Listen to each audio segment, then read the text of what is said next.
ஒரு அழகான காட்டில் நிறைய பறவைகள் வாழ்ந்து வந்தாங்க. அந்த காட்டில் காகம் வந்து பால் கறந்து வியாபாரம் பண்ணிட்டு இருந்தது.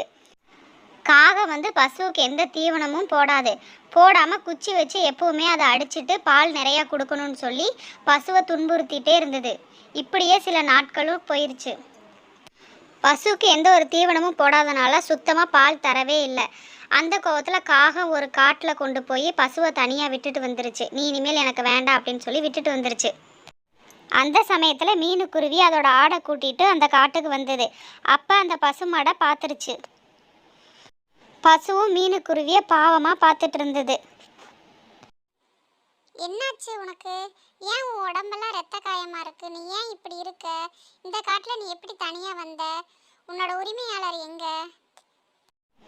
பசுவை பார்த்து மீனுக்குருவி இந்த கேள்வியெல்லாம் கேட்டுட்டு இருந்தது.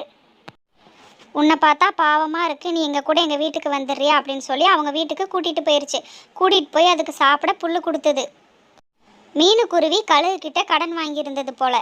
அந்த கடனை திருப்பி கொடுக்கவே இல்லை. உனக்கு கடன் கொடுத்து ரொம்ப நாள் ஆச்சு.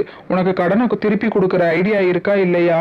ஃபர்ஸ்ட் நீ வீட்டை விட்டு வெளியே கிளம்பு, பணத்தை ரெடி பண்ணிட்டு அதுக்கப்புறம் நீ வீட்டுக்கு வா. கழுகக்கா, பொறுத்ததான் பொறுத்தீங்க. இன்னும் ஒரு 2 நாள் பொறுங்கக்கா. நான் எப்படியாவது கடன் வாங்கியாவது உங்களோட கடனை நான் அடைச்சிட்றேன். அதெல்லாம் முடியாது. ஃபர்ஸ்ட் நீ வீட்டை விட்டு வெளியே கிளம்பு, நீ பணத்தை ரெடி பண்ணிட்டு அதுக்கப்புறம் நீ வீட்டுக்குள்ள வா. மீனுக்குருவியை கழுகு வீட்டை விட்டு வெளியே அனுப்பிடுச்சு. மீனுக்குருவி அதோட குழந்தைங்க ஆடு பசு எல்லாமே காட்டுக்குள்ளேயே நைட்டு தங்கிட்டாங்க.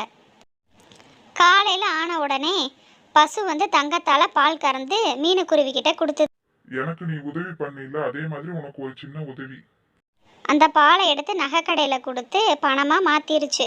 அந்த பணத்தை வச்சு அதோட வீட்டையும் திருப்பிடுச்சு. பசுவையும் ஆடையும் நல்லா பார்த்துக்குச்சு. இந்த கதை உங்களுக்கு பிடிச்சிருந்தா மறக்காமல் சப்ஸ்கிரைப் பண்ணுங்கள், லைக் பண்ணிடுங்க.